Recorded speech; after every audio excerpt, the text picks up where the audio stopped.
Hey, welcome back to the UPRAWR Podcast. Today's guest is Tracey Larcombe. She's worked as a director on programmes like Hollyoaks, Doctors, Death in Paradise, and many more. We talk about how she got into directing, how she got started in a career, and we talk about the differences between working in LA and working in the UK. So let's get into it. Awesome. So I guess the first thing to start with is, how did you get started in the industry and what got you into it? Well, I kind of went a bit of a weird way round because I didn't have any family in the industry. I didn't have any background. So I think a lot of people kind of go into it because they've got relatives or, they go in that route or they've been to university and stuff. But I wanted to do drama. So I wanted to be an actor, which was a very bad decision.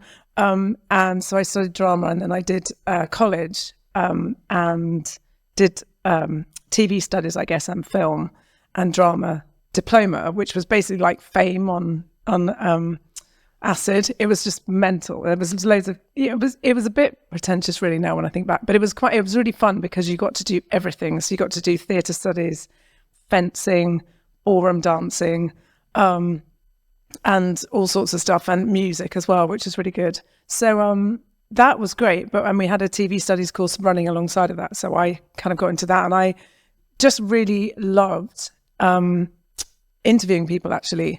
And so that was a part of TV that kind of caught me to start with. And then I went into direct, I got caught by the directing bug much, much later, when I'd sort of spent a lot of time on film sets and stuff. So I kind of went round it a really odd way. But so I got a drama diploma, and then I went to work for the police force in the television unit of Essex Police Force, which was only one of two in the country at the time, as a TV assistant, basically a production assistant. So yeah, I didn't start directing until much, much, much later. So the police is in, like, they arrest people? Yes, the police, yeah. And they have a TV division? Yeah. Every now, I think every kind of main constabulary has a television arm. Basically, it's if there's a national disaster, then TV unit will be sent to it. So right. If there was a disaster at Stansted, for example, Essex Police would have had us, the team, sent over there. So it can be. When the Lockerbie bombing happened, Kent Police were the only people who had a unit at the time, so they had to go up to film that. Bradford City fire, all those kind of disasters that you get, So it was pretty good. We got to see a couple of dead bodies, which was a bit alarming, but it also kind of got me more into crime drama as well. So it was sort of, that's what I mean when I said I went a really long way around. That's what I mean. Awesome. So where was it where you went and did the studying? At Southend College of Technology, where I believe Alison Moyet went as well. So, I guess, like, on that topic, do you think it's important for people to go and study it, or is it better to just try and get straight in? I don't know. I think different people go different ways, and some people go the traditional route of going to university and doing A-levels and studying film. But that wasn't really an option when I did it. So it was more about, I don't know, thinking about what I wanted to do and where it would lead me.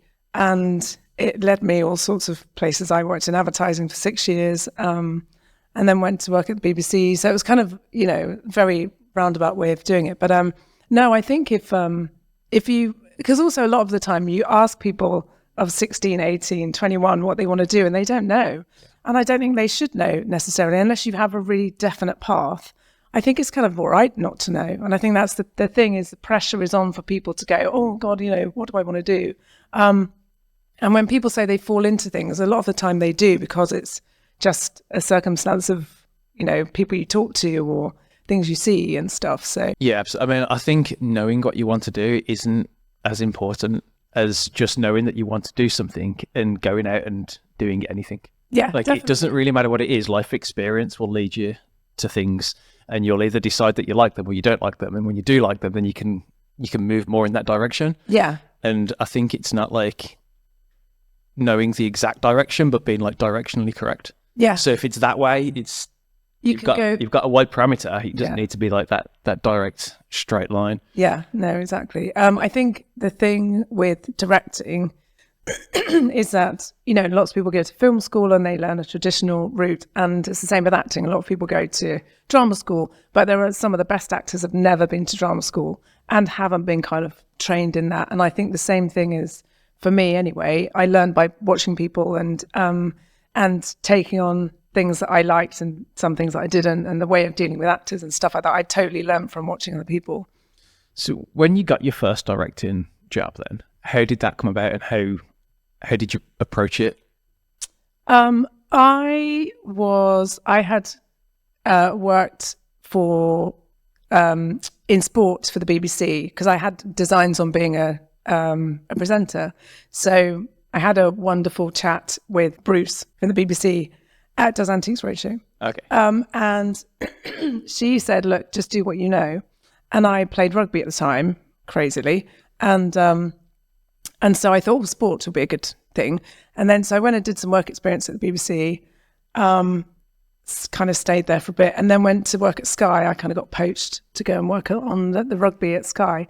So I then did that for a few years and then went to work for Sky Movies. And so through Sky Movies, I kind of did lots of junkets and met lots of famous people and got to be on film sets. So the advice that I always got from people whenever I said to directors, what's the best way of getting into directing? They just said, make a short film. So I did, and made the short film, and basically then stalked, I may say, the guy from Doctors, BBC Doctors, Mike Hobson, and basically sent it to him, and he said, I really liked it, and I said, well, give me a job. So he said, well, it's not that easy. So I basically went up to the BBC in Birmingham, and I stayed there for like 3 days and shadowed this guy, Niall Fraser, who was an amazing director, and just learned from him, really. So that was my first kind of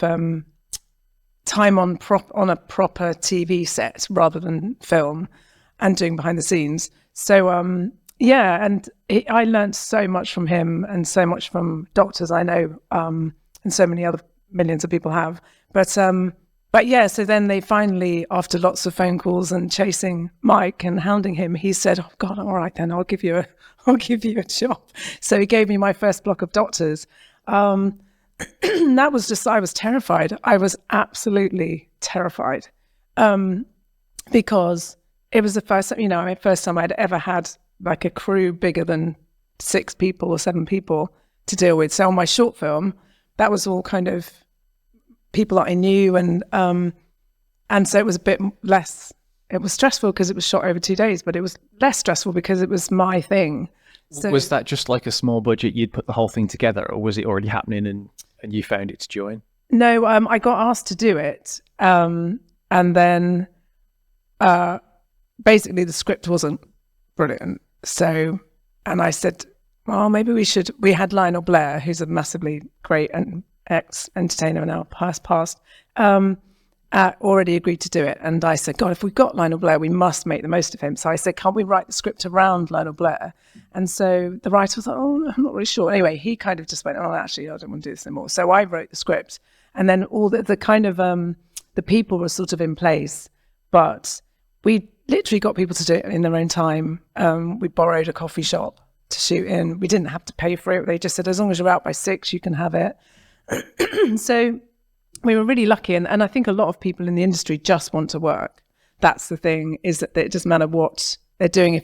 Even if you just give them expenses and a sandwich, then most of the time they're quite happy to work for nothing. Yeah. So, is there a huge amount of value when you're getting started in doing that and just going for the experience of working for free and not expecting to just be handed a job? Oh, absolutely. I think you have to. I mean, that's the biggest thing.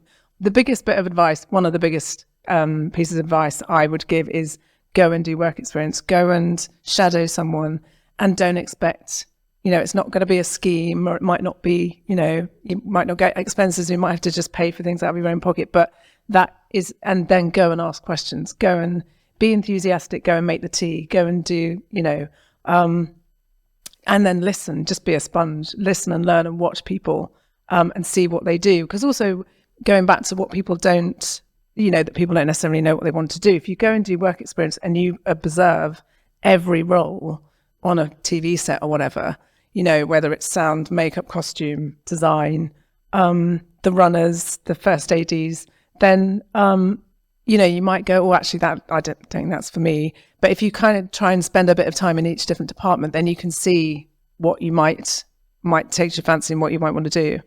I don't think I answered the whole thing about, you said about my first directing job, and I went straight into doctors, but the first job I actually got, which was, because I was thinking TV, was a thing called FC Dave, which my lovely producing friend at Sky, Giles, he got me into, and it was a UK TV kind of online sort of series about a fake football team that was set up by FC Dave, and he was like, oh, come and direct this. So that was probably the first thing I did, but that was the greatest thing about that is I got David Baddiel to play Head of Dave, and the great thing about that is not only was it a brilliant thing to work on and very funny, that, it was a mockumentary, and it was really silly, but I got to write a script with David Baddiel, which was amazing. So it's those kind of things whereby you start relationships,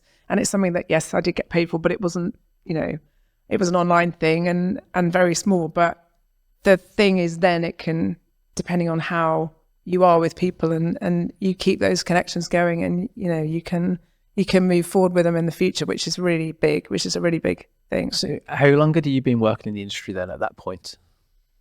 So I'd finished at Sky, or I just finished at Sky Movies, and I'd come back from the States, so probably 7 years, maybe something like that. And is that since leaving the police? Oh gosh, no, advertising 6 years. Right.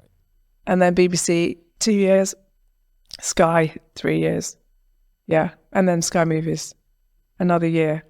So it's kind of, that's why when I said it was a roundabout way, I really, really meant it. But the good thing, I always thought, well, 6 years in advertising, what a waste. Why did I do that? But it meant I could afford to go and do 2 months or whatever it was at the BBC as a work experience. And I don't know if you've ever seen NW, oh gosh, what is it? NW1, the BBC, about the BBC. No. It's very funny, but it's very true about, a lot of people in the BBC couldn't actually watch it because it was so true to what it's like. But no offense, BBC, but there's a guy called Will who basically just goes to do work experience and never leaves. And that was me at the BBC. Just like you probably should. We probably should start paying you, really, shouldn't we? So but that's the thing. It was, and then that I went on to be broadcast assistant, and then do little bits on TV shows, on sports shows. So and then went to Sky.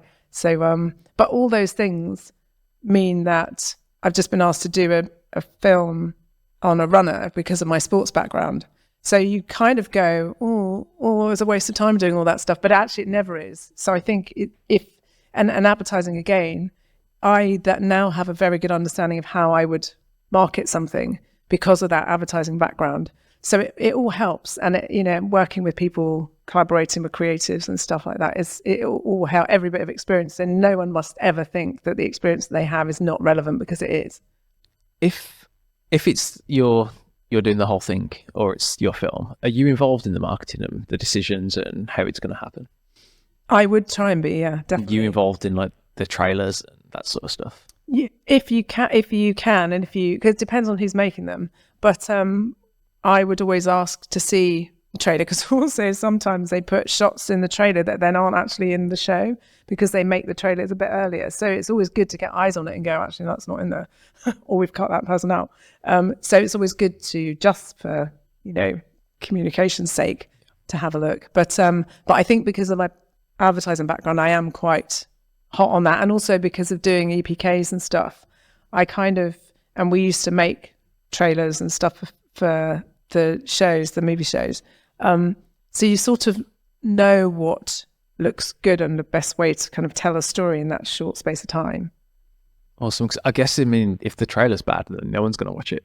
So no one's going to see any of the work you've done if the trailer doesn't sell it to them. Yeah, exactly. And if you don't put it out soon enough, you don't put it on the right platforms, if you don't, get junkets out there and people to promote the film or the TV show.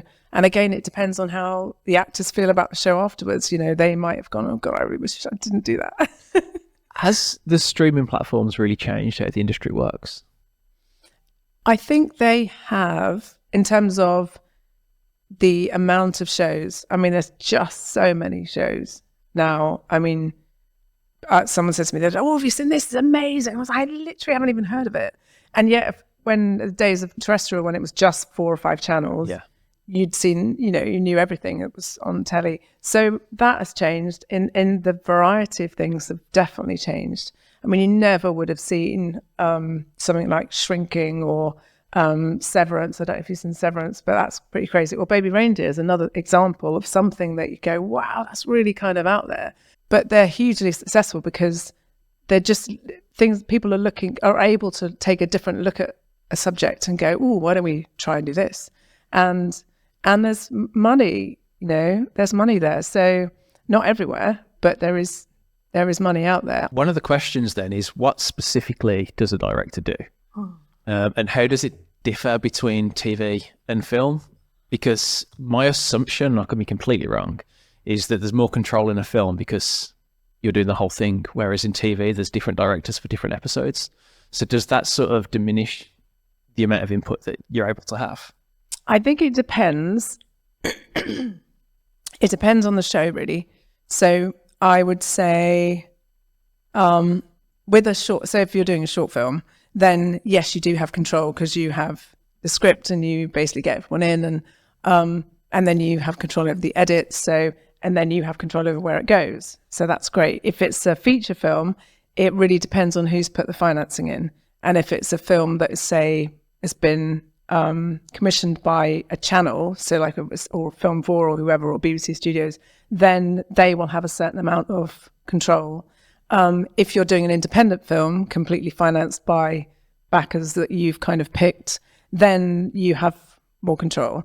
And I think it's I was talking to a producer the other day who did Bohemian Rhapsody, and he just said, because we're trying to do a film project at the moment, and he just said, keep your team very small, because in film, once you get big studios involved, then there's more people to make or try and make decisions and push the narrative of the film in a particular direction. So, and it was great advice because he just said, yeah, keep your team as small as you possibly can. So then in TV, you have a raft of people. So I did a 4-part series called Innocent for ITV, and we had a production company and we had ITV. So the production company and the writers had obviously come up with it, and the writer Chris Lang, who was amazing, he wrote the scripts, and then they went out for a director. So I, thank goodness, got the job. And but then the nice thing was that I was able to give input into the scripts, because even though it was TV, it was a 4-part series. So I had the sort of creative vision for the series. So that's another kettle of fish. Then you get the continuing drama like Casualty, when it was on, and things like Silent Witness, whereby there's a frame in place, I guess. Maybe not so much the Silent Witness, because they're 2 stories. You know, you get a block which is a story which is 2 episodes. You can pretty much make that into your own little film. They kind of like you to think of it as a film. But with things like Casualty and Hollyoaks and things like that, there's very much running as a machine. So how, you know, efficient sometimes it is it changes depending on who the producer is. But it's very much like you slot in to that machine. You can tell, you know, it's great in Casualty, you get to tell a different story each week. And you often the block is 2 episodes. So that's great. And you can have a reasonable eye on casting. You can, you know, because you have guests for each episode. And with the producer, you work very closely to basically get your cast. And if you're able to give script changes, which sometimes you are, sometimes you aren't, to kind of make it work in terms of putting it onto the screen.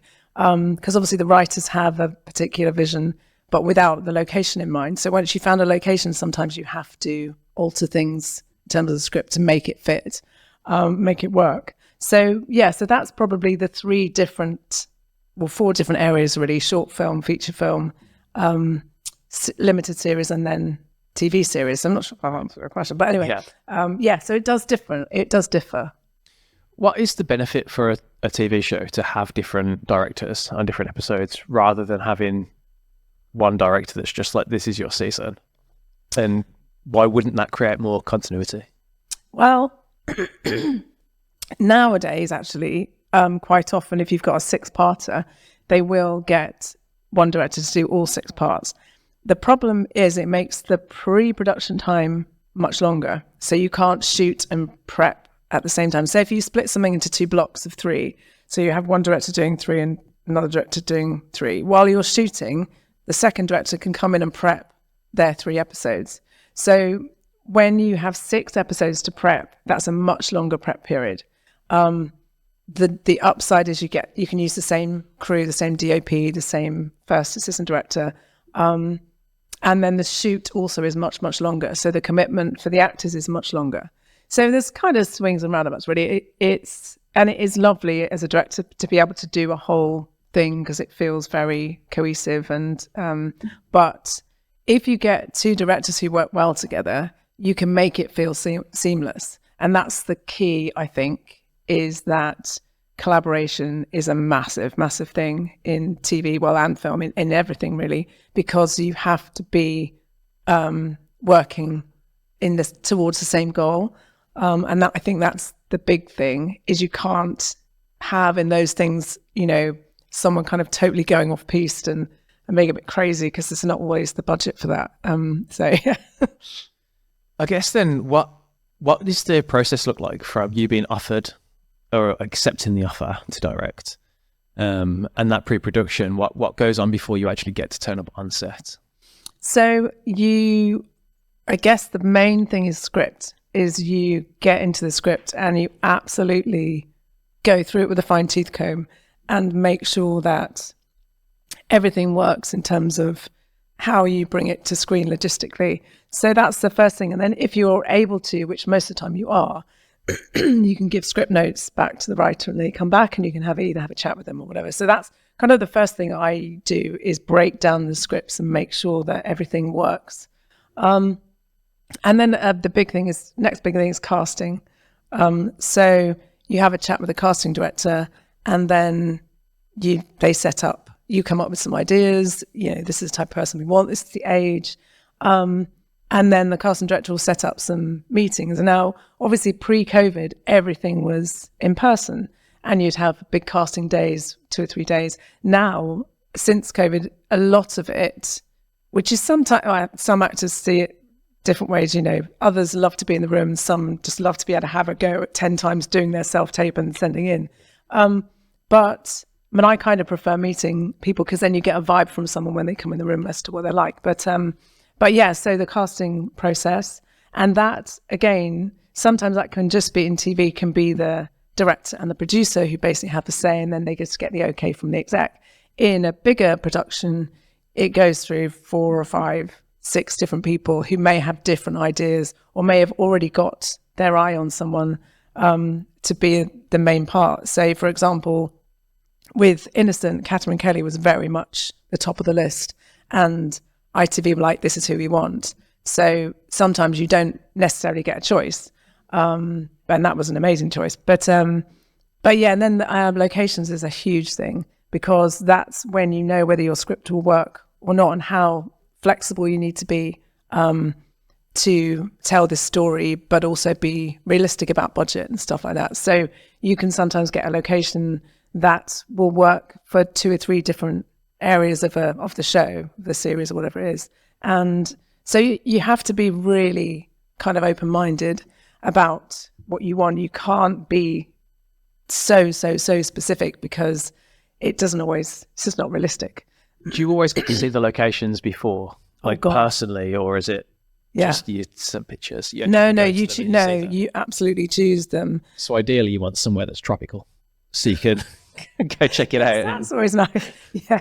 Yes, not so much in West London for 30 minutes, but yes, ideally. But the thing I think is working with the locations manager, and that's one of my favourite bits, actually, casting locations. All of it is, but it's just driving around in a car with the locations guy or girl, and just seeing these amazing places, and some not so amazing, but it's just really good fun because as soon as you walk into somewhere, you just kind of go yes or no, and then they'll be like, oh, but what about this and what about that, and you're like, yeah, I'm just not feeling it. And other places you're walking and you go, my God, this is amazing, this is great. So yeah, it's a really brilliant feeling. And then you go back and go, found these brilliant places to the producer, and then you try and kind of pretty much talk them into it if they think it's too much or too far out, because you have a distance normally that you can only go however it's 30 miles or whatever it is outside of a particular radius. So yeah, you have to kind of sometimes be wily about that. And then from the locations, you go into your you start chatting to the actors once you've cast them, and also if it's a existing cast, then you start chatting to the actors just to sort of try and get a feel for how they work and how you want to work with them. Costume and makeup, another big thing. Talking to them about how you see the characters developing throughout the show or whatever it is. And then you get your own prep. So once the locations are set, the casting is done, then it's you going, how am I going to block this? How am I going to block these scenes? And I kind of quite like the organic method of talking to the DOP and saying, right, what's our playing area here? Can the actors basically do what they want within these parameters? And if they're kind of like, yeah, no problem, then I can just say to them that just, roughly, I need you to be there, but I don't want someone to have to say, stand on that mark and say those lines and then move over to there. Because it just feels, some people work in different ways, but I always try and get a feel from the actors of how they like to work. And then you've got an easier process on your hands, because if you kind of go, this is how I work and that's it, and you're not very flexible, then I think it puts the actors in a bit of a difficult position really sometimes. With the actors, because I've heard a lot of actors on podcasts saying that they prefer doing their tapes and send them in because they can do it 10 times and get it right.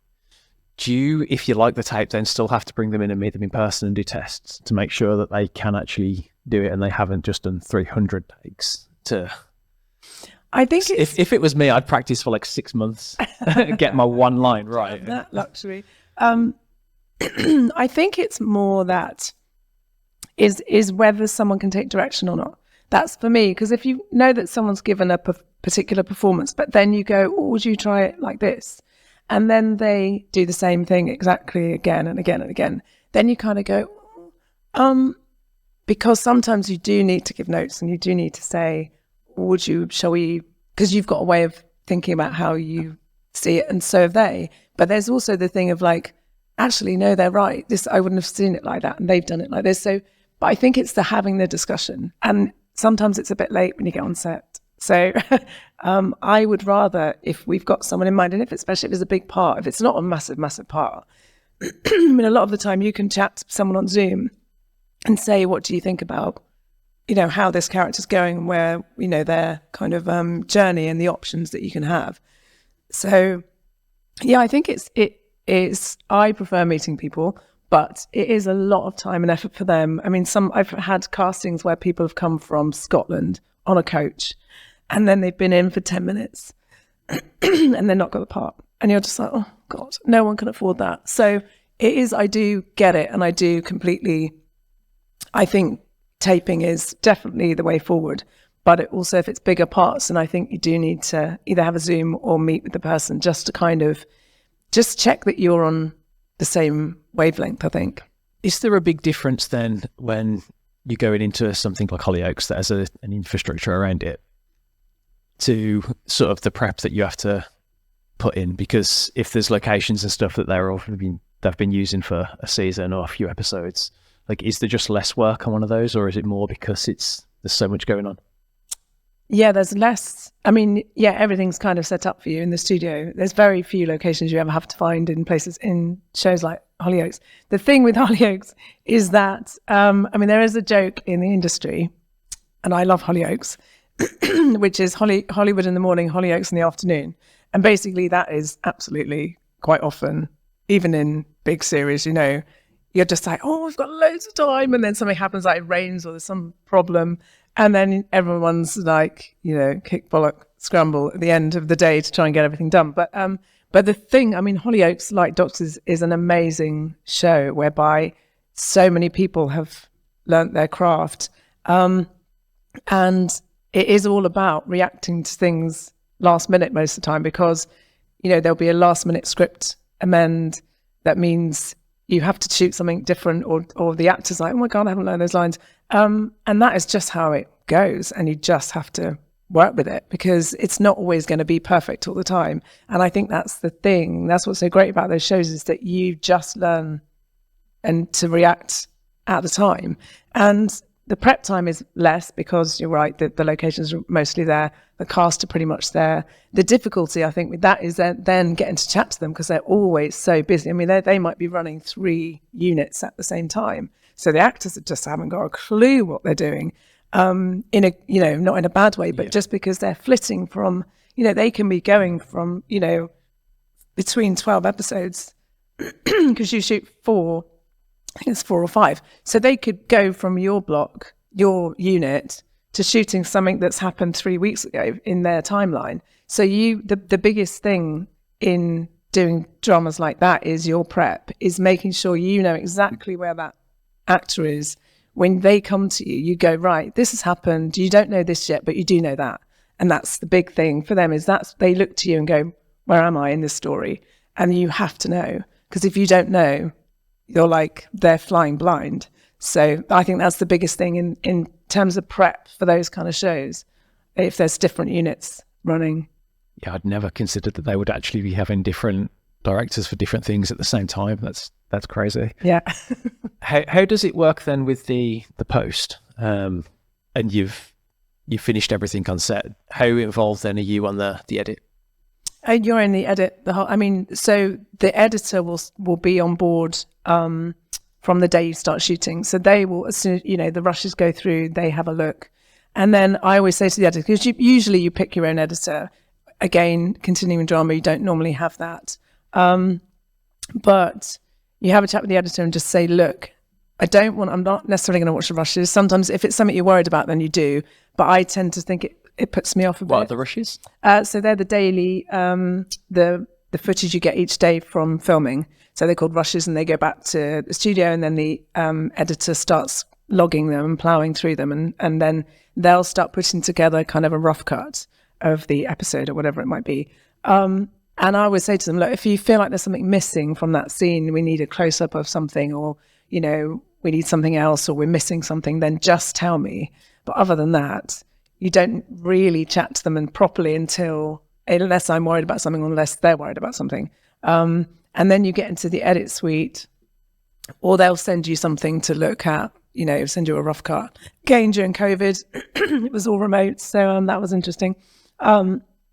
But then you go in and sit in the edit suite with them, you watch their rough cut. So it might be, so for example, a BBC hour, so Silent Witness, you might get a cut that is 75 minutes long, and you have to get it down to 57, 40, something like that. So you're like, holy shit, how are we going to do that? Because you love everything in it, obviously, and the editor cuts things initially as a rough cut, cuts things long. So you basically have to go in and go, right, do we need this scene? Can we lose that? Can we, you know, so is that the best performance? So you sit there and you go through, you give your notes, and then you cut it again, and you go through and you give your notes, and then you have to get a cut that you're happy with that might be 2 or 3 minutes over, and send it to the exec. They give their notes, you go back. So the whole process, I mean, for example, Silent Witness is 5-week prep, 5-week shoot, 5-week edit, and you think, gosh, that's a long time.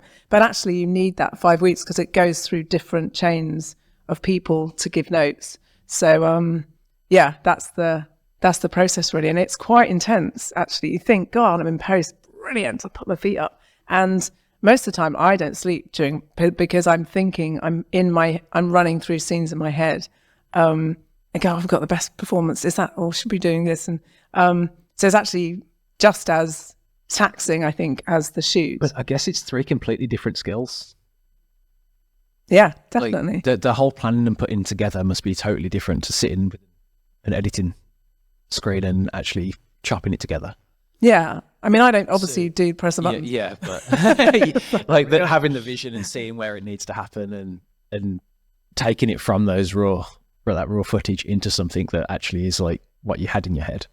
But the thing then is that and that's where again the communication comes from, is that the editor will obviously have the original scripts to work from, and then what happens is my sort of one of my right hand people on set is a script supervisor, and he or she will basically go through and I'll say, well, that they'll log any changes that you've made at the time to the script or where you've shot it, or I'll sometimes say, oh, I think this scene should be before that one because it makes more sense for that. So they'll put down their notes and then they submit those notes into the editor. So they have they have the script but they also have notes from the script supervisor. And then I'll go in and say, well, maybe we should change this around. Or they might have an idea. They're great. A lot of the editors are brilliant because they're storytellers as well. So they've got their take on it as well, which is what they will show you first off. So sometimes you'll go in and go, wow, that's like, I would never have thought about doing that. So it's really interesting because everyone has so much this is why collaboration is so important, is everyone has got something to give.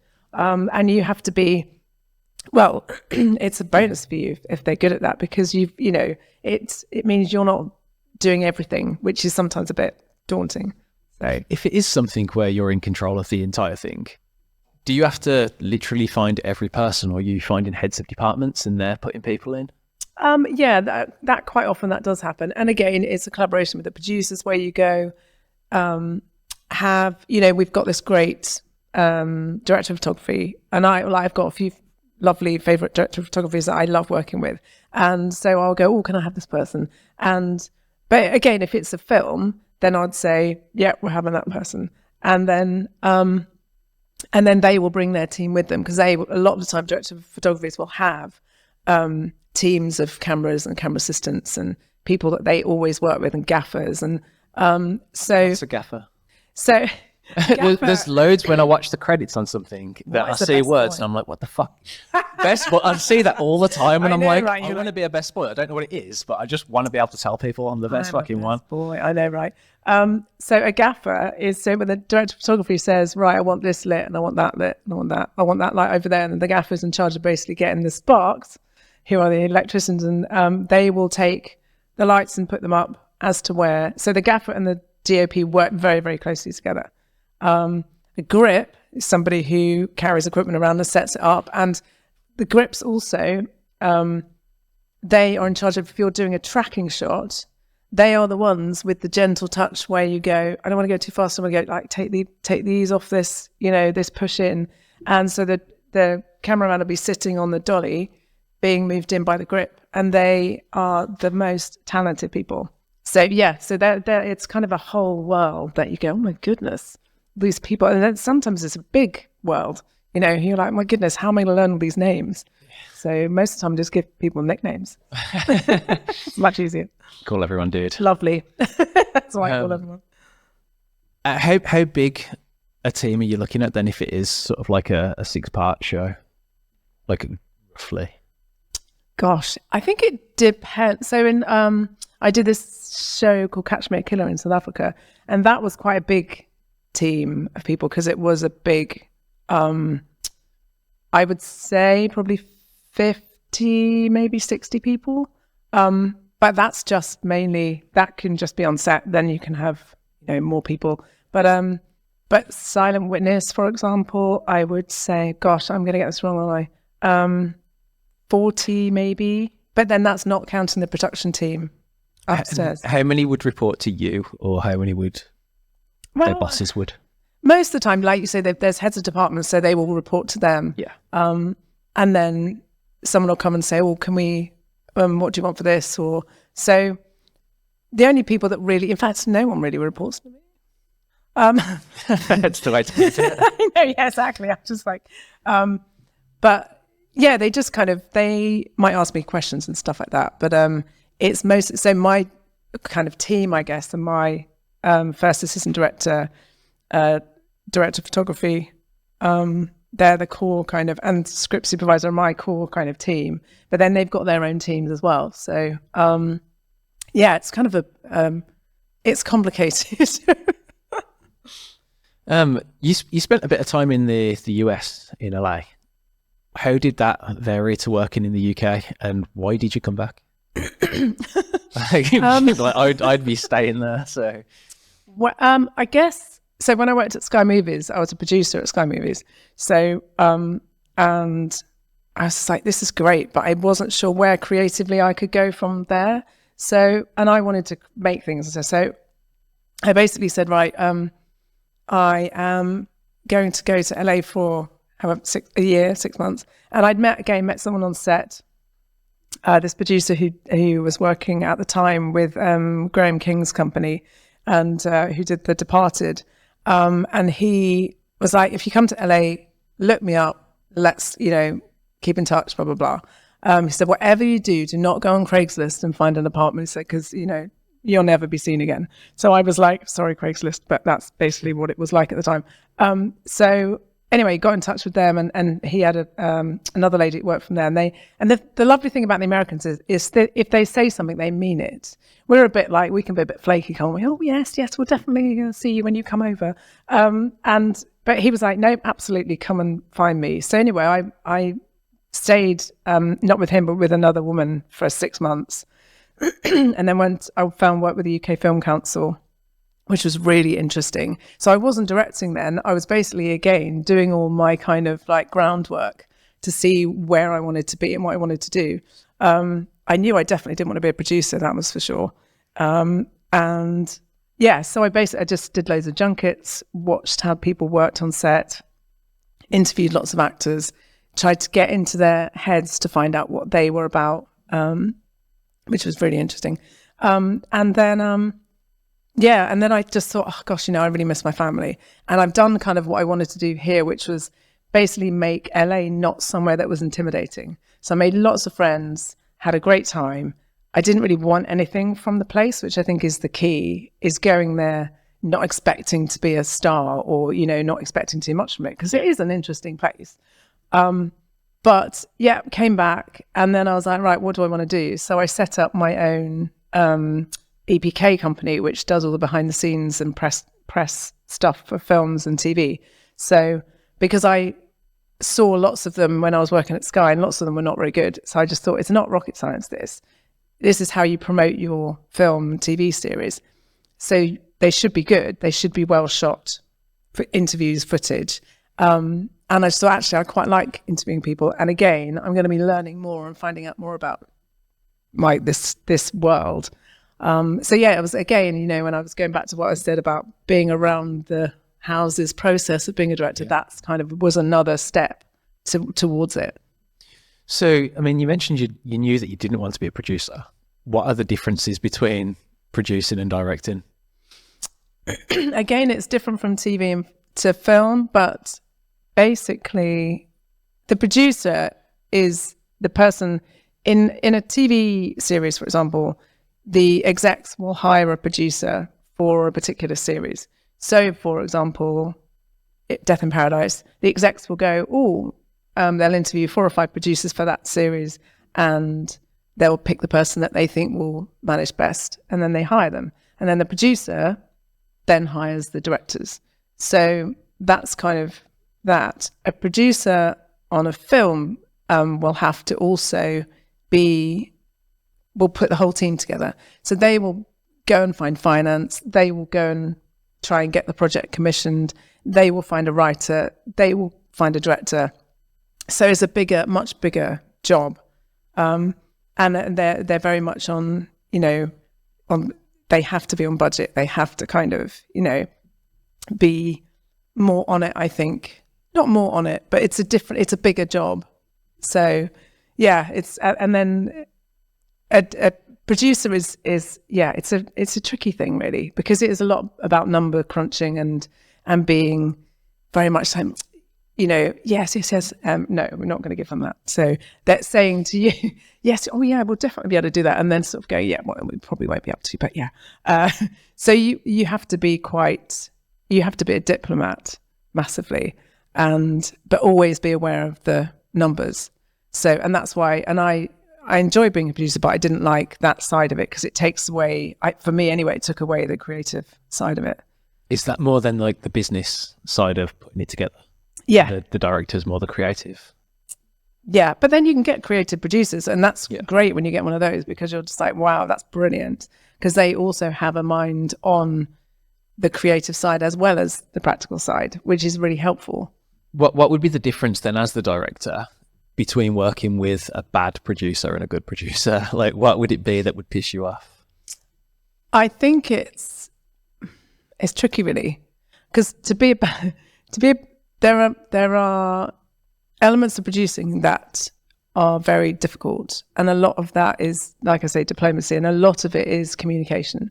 And I think some producers don't, or are worried about communicating certain things to people, whereas sometimes you're just like, just tell me. If I can't have that, just tell me. Whereas a lot of the time you'll be, oh yes, no problem. And then you get to it and it's like, oh no, actually we can't have that. And then you're like, well, I could have planned for that if you'd said. So sometimes I think the negative side of a producer can be the fact that they just won't be upfront with you. And I think everyone just wants people to be upfront with them, because then you can make a plan from there. But if you don't have all the information to hand, that's what makes it quite kind of tricky to do your job with all the information. So I think, yeah, that is the thing. There's and there are other ways of being bad, just not being prepped or whatever, not considering the big picture and things like that. But yeah, I think that's the big thing. And the irony about this industry is communication is quite often the first thing that goes. And that's the biggest, that's the biggest thing you need. So, yeah. That's what makes it smooth. Yeah, exactly. When you're looking at music for either TV or film, how does it go from you having an idea in your head of what you want the vibe to be or how you want it to feel? How does it go from there to being like, I've picked a song, I've picked a track, I've actually got it into the show? And who's involved in that? Is that more the director's choice? Is it music supervisor? Or it's interesting because quite often, and going back to the Innocent, for example, I generally, for each show I do, I'll have a playlist that starts at the very beginning when I get the script. And I'll be like, oh gosh, this really makes me think of this song or whatever. And this is the tone, and this is and so I quite often will do a playlist on Spotify and then send it to all the cast and go, oh, anyone add anything they want and stuff like that. And I think there's one thing about music is it really just brings everyone together, and they can give a creative input, whereas sometimes I think sometimes they feel a bit out on the limb. But no, so then you can have a particular song there that you think, oh, I really love that, but we're never going to get clearance for that. Certainly not worldwide, because there's obviously a blanket agreement. Yeah. But then when it goes to worldwide, you have to then replace it with some terrible library music. So can we just discuss that for a minute? Because I don't think many people would understand the difference between like the blanket agreement that we have in the UK and what happens in the US or anywhere else. So there's most TV broadcasters will have a blanket agreement within the industry. I'm slightly winging this because I know about it, but I don't know all the ins and outs of it. But what I do know is that you can pick pretty much any song. Yeah. I mean, there are songs you can't. There are bands that will not allow that. But I think you can basically use any song that you want in your show. But when it goes to taking it abroad, there's quite a lot of territories that you aren't allowed to have that. So they have to recut it. And then quite often they recut the show into different pieces as well, into different parts. So that's another thing that's quite disturbing. But yeah, they'll replace the song that you put on with some library music, which I find very disconcerting. So quite often I would rather get an agreement for fewer songs, but that can be used worldwide or with artists that I know, which goes back to what you were saying, is I will try and get I know quite a few musicians, is I'll try and get them to write something so that, and then they agree to use it worldwide for a certain amount of money, that then we don't have to change it when it comes down to sending them out to the different territories. Would it be the director that's negotiating the fees on that? No, thank God. This is what we're going back to about producing. So when you said about music supervisor, so a music supervisor generally gets involved sort of sometimes at the beginning of a project if it's a film, sometimes further down the line during the post. But and they'll say, right, what songs have you got? Or I can suggest these, or I've got this new artist or whatever. And again, it depends on the size of the project. But then you can talk to them and say, right, if we use only 45 seconds of this, can we get a good deal on it or whatever? But I'll just add, these are the people I want to use. And they'll say, right, you can use those, but not that. Or you can have this and not that. Or I've got this great piece of music that is similar to that, and we won't have the same, So it's a lot, again, about collaboration and just chatting through stuff. So, but for example, on the first Silent Witness I did, I found a song that was just beautiful. I played it to the producer and the exec, and they were like, oh my goodness, we have to have that. And for the first time, they allowed us to use that music over the credits, over the closing credits, which they never normally do, which is it was really brilliant and very emotional. And it was Luke Sital Singh, the artist Luke Sital Singh. And so I kind of went into the edit assistant's office and I was like, how are we going to get this cleared? Because I know it's on the blanket agreement, they'll take it off, and it'll be some other song that goes at the end when it goes to the States. And he said, well, why don't you just, I don't know, Instagram him or tweet him? And I was like, no, that's not going to work, because he's an artist, he lives in LA, blah, blah, blah. But he's British. So anyway, I was like, okay, might as well worth a try. So I sent him a message on Instagram, and he replied in like 5 minutes and went, oh my God, I love Silent Witness. This is my mum's favorite show. Whatever you want, do you want to use? Yeah, no problem. So yeah, he let us use his track, and it basically didn't cost that much. It did cost some money, but it didn't cost that much. And he was just like, and I think he got like, 50,000 downloads when it was shown on TV, because it's like, Silent Witness is like, 7 million viewers, whatever. So he was very, very happy with that result. Yeah, that's fantastic. I mean, one of the things that we have a music publishing company, so I've been over to LA a couple of times to go to, they call them sync missions. Oh, yeah. And really, I'm just there out of being nosy. I don't actually do any sync myself, but it's just really fascinating going and being in there. And one of the things that they sort of talk about a lot is how in the UK we have the blanket agreement, so you can pretty much put whatever you want in. But then, and it doesn't cost very much. I can't remember exactly what it was, but it's something like £90 for 30 seconds. It's like the artist literally gets like next to nothing. But if that is then shown in America, it could be tens of thousands that you have to pay for exactly the same thing, which is why they change it. Yeah. And it's wild that over here, it's just that it's assumed that it's all cleared. And when you put in something in for any, I think it's anywhere outside of the UK. I'm sure there's different territories where they have blanket agreements. But there has to be like a negotiation between the record label, the publisher, and then the artist to all negotiate the fee. And one of the things that apparently happens quite a lot is that somebody else will just re-record the song. So then they're only having to pay the publisher fee and not the record fee. See, that's something I would not do, because you might as well just get a different song. Yeah, because that, to me, and also that's really insulting, I think. I mean, that's just my opinion. And I'm very much into my music and and trying to push new artists and stuff. So yeah, I would hate that. And I would probably really argue against that if I could. But yeah, it's a really tricky area, actually. And I think a lot fewer bands, say that more bands are now saying, we don't want to be part of that blanket agreement. Yeah. But then the other argument is that for particular shows, the exposure is massive. So the song that Birdie did, The People, I can't remember the full title, in the Post Office series, I mean, that would have had massive exposure. So there's an argument both ways, I think. Yeah, there's loads of bands that have broke because they've been on TV shows, and there's loads of bands that people have discovered because they heard it or they Shazammed it. Yeah, like exactly. When it was, I do that all the time. Like I'm sitting watching a film and I'll Shazam half the songs that are on there, and then I'll forget that I ever did it. And then like 6 months later, I'll go and Shazam, and I'll be like, "Fuck, these are wicked." I'll forget all about it. Just going back then to when you were over in LA and you were doing your interviews. What was that for? How come you were doing them, and who were you speaking to? So I agreed when I left Sky. I basically got a visa, like a I visa, which meant that you could go over there and do anything apart from shoot a movie. So I could go and do what's called EBKs, and behind the scenes and junkets, where you go in to do the press junket for whatever film, and you sit there in a production line of lots of different journalists from all over the world, and then you get your 10 minutes with George Clooney or whoever it might be.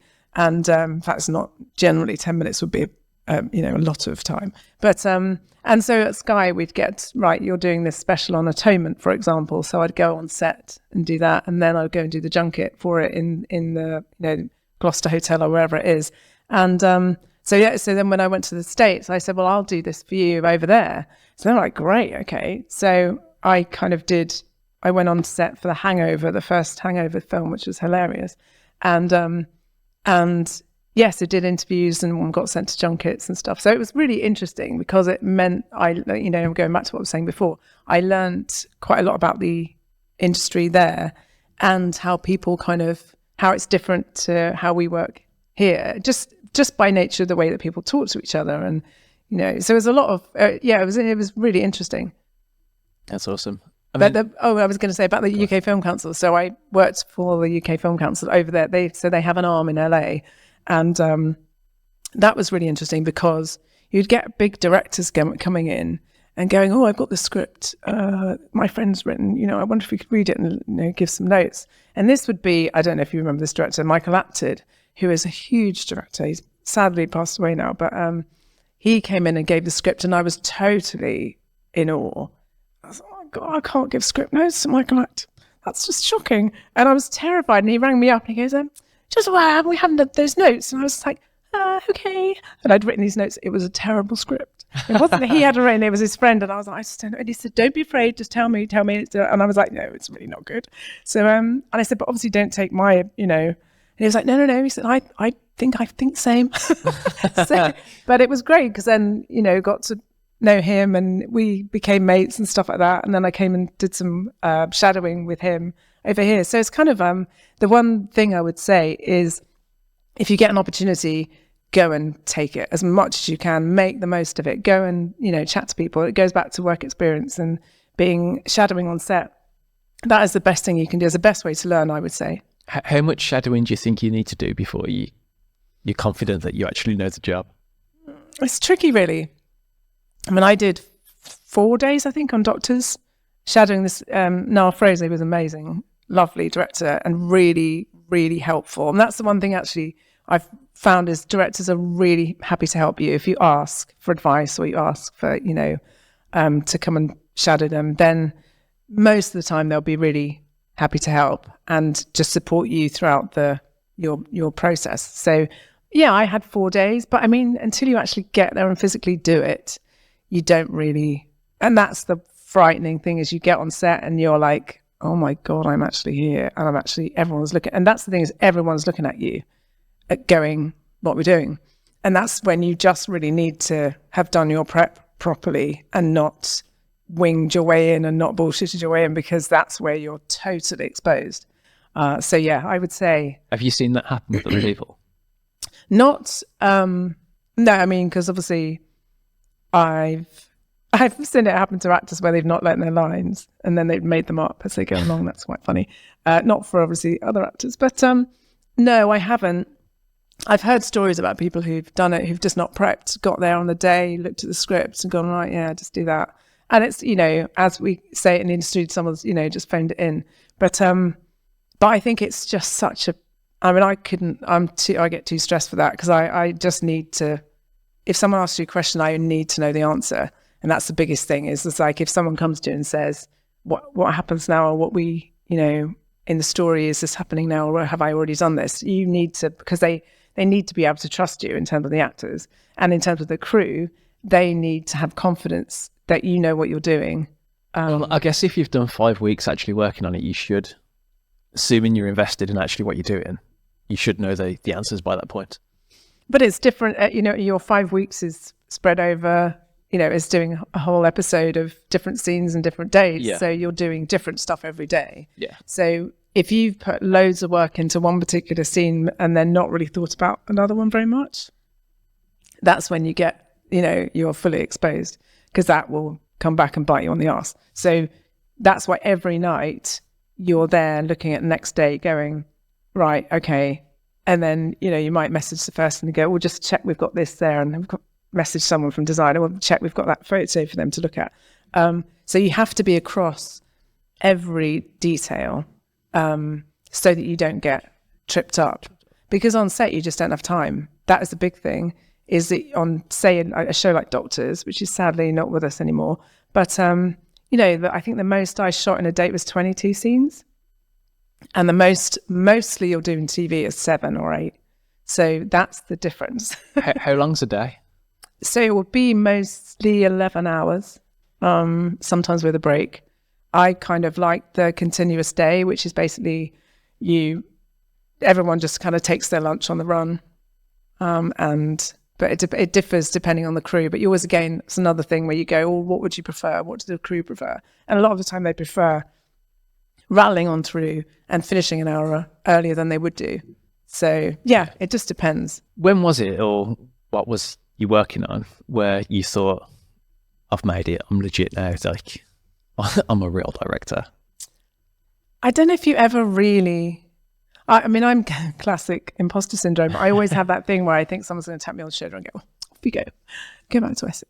But I don't know if you ever really think you've made it, because every single job is so different, and then you're waiting for the next opportunity. So I think it's tricky to say. I mean, even I would say, if you talk to some Oscar winners, they would think, yes, I've made it. And then they won't work for another year. So it's tricky to think I've made it. I think it's the point where you think, I know how to do this now. I know I've kind of got the grasp of this. Yeah. But then something else will come and, give you a kind of, oh my goodness, well, I don't know how to do that, or I need to learn how to do this, or whatever. So you're constantly learning. And I think I'd be afraid if I thought, yeah, I've made it now. Is it better just on that point of having to look for the work to get a bigger job so that you've got more security? You don't have to worry so much about when the next one's going to start. And is that a big stress?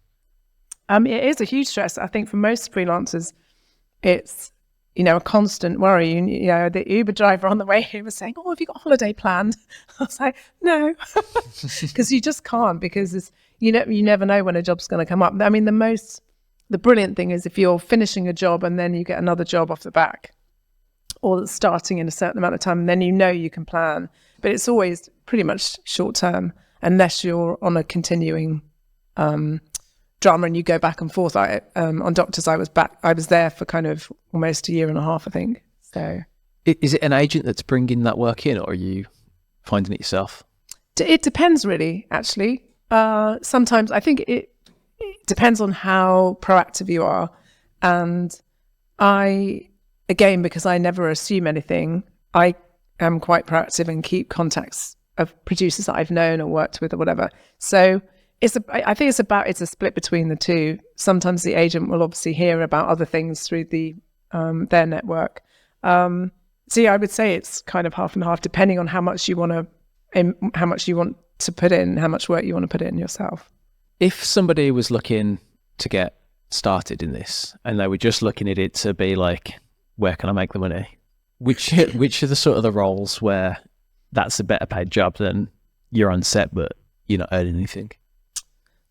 Oh gosh, it really depends. Again, it's like, I mean, editors do quite well. If they're working all the time, they do quite well. They sit in dark rooms all day, which I wouldn't like. But it just depends on if you can get a full-time job at the BBC or ITV as something in TV, then that's more stable, I would say. But it's tricky because and lots of people say, well, there's not much work. There's not much, certainly the last 6 months for a lot of people I know, it's been really quiet. So I would say if you want to earn a lot of money consistently, don't do this industry. No, that's not fair. But it's precarious, I think. And it's something where you're constantly going back to what we were just saying, you're constantly working. And if you're not working, you're constantly thinking about how you can work. So it's tricky. I think then, so you've touched quite a lot on the value of volunteering and just going and getting work experience. And having a hand in everything. Separately to that, what would you give as advice to anyone that just wanted to get started? You have to really want to do it, I would say, because it's hard. It's really hard. And the kind of amount of work you have to put in, and you have to be willing to kind of save up, and, like you were asking about short film, and do you have backers and stuff like that? Most of the time, no. You just get your mates and go, shall we do this weekend? And it's how determined you are, because it's so easy not to do it. It's so much easier to go, oh, no, I don't want to put myself out there. But the big thing is getting a story that you want to tell, writing a script that is good, and then, being able to make it better. You have to be so driven. It's not going to fall on a plate for you. I mean, I think there are some that may have done, but that's very unusual. And, you might operate in particular circles, which I didn't, and a lot of people didn't. So I think you just have to work really, really hard and be dogged and not be afraid to ask for advice. People love being asked for advice.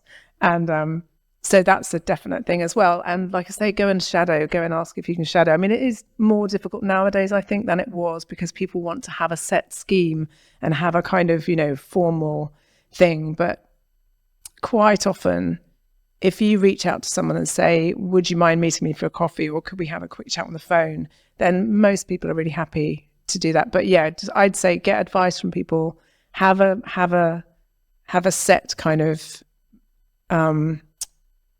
ambition, I guess, or point where you want to get to, and then just go for it. Because there's lots of stories you hear about people that, were told that they were rubbish, and it's all subjective. That's what you have to remember as well, is if someone says your script is rubbish, it doesn't mean it's rubbish. It just means it's not for them.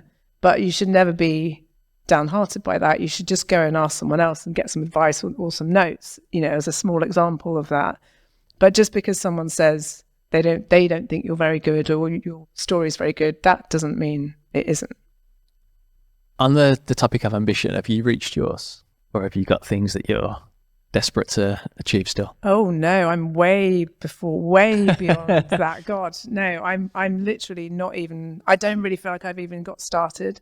So yeah, I've got loads of things that I really want to do. So yeah, it's a big old road ahead. Awesome. That's brilliant. Thank you so much for talking. Oh, you're welcome. Is there anything you want to share with anyone before we finish? Anything to promote or you mention? Oh, well, no, what I was going to say is that I interviewed Sir Henry Cooper, as he is now, when I was working for BBC Sport. And I said to him, what's the best piece of advice you've ever been given? And he said, it's really, really nice to be important, but it's far more important to be nice. And I just thought that's such a good piece of advice for anyone in any industry, actually, or in any, aspect of your life, because it doesn't cost anything. So yeah, and it does work. I think it's a nice thing to remember, because as people get not just more successful, but more busy, and there's more pressure put on them, it's really easy not to be. Yeah. Like, it's so easy to be a dick when there's a ton of pressure and everyone's coming to you. So yeah, actually just remembering that is probably something that's really important. Yeah, and being grounded. I think that was what he was saying. He was so successful and so kind of, such a huge celebrity, but he just said, I have to be grounded, So yeah, it's a good thing to say, really. Yeah. And in terms of promoting stuff, I'm working on a film. I don't know actually what I'm going to say, but anyway, I'm working at the moment on a series about which is really interesting. Awesome. Yeah. Is there any indication on when that'll be available? No idea. Yeah, it's very early stages, but it will be very exciting, I think. Yeah. Awesome. Well, thank you very much for coming and talking to us. You're welcome. It's good to meet you. Thank you, everyone that's listened. If you want to watch us, we're available on YouTube. Please follow, rate, and review, and hope you enjoyed the podcast.